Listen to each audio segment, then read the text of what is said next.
Hello guys, after 2 weeks ulit, then bumalik na yung araw, kaya nakakaya tayo dito sa farm. Flex ko lang itong ating lakatan. Medyo maliit ang bunga. Anyway, ako naman yan, organic, wala tayo nilagay na pataba dyan. Tapos flex ko din ito, nalinisan na nating caretaker primary. Yan yung pinya, nalinis na. Lahat yan, di pa namumunga. Naka multi-cropping yan. Itong linya, mangga. Ay, mangga ko man. Kalamansi, sorry. Kalamansi.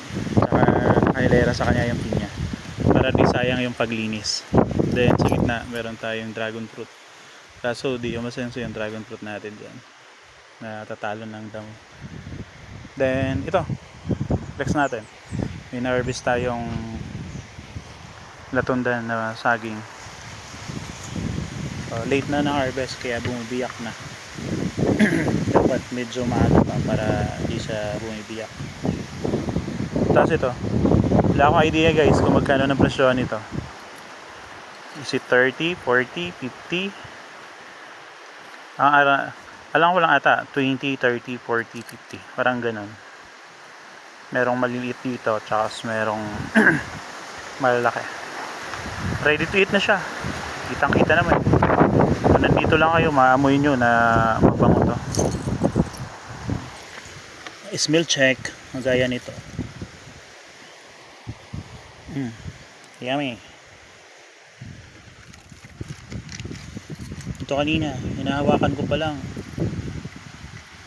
Naku na. Naputol na. Ewan ko lang, try ko kung kaya ko madala to lahat.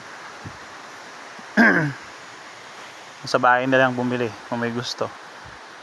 Yung mga malapit. Ito ang ating si Magenta. Ito tayo sa farm. Ang mainit naman. Tsaka yun yung isa ro guys. Yan. Tatabunan. Tingnan natin yung isa ro.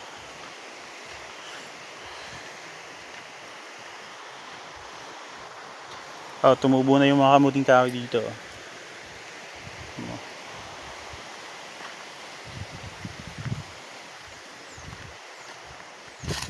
Yan yung isa ro guys dito sa farm.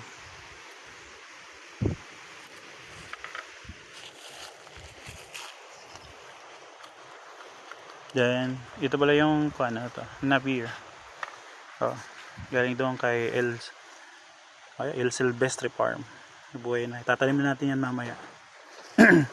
Para sa mga goaties natin.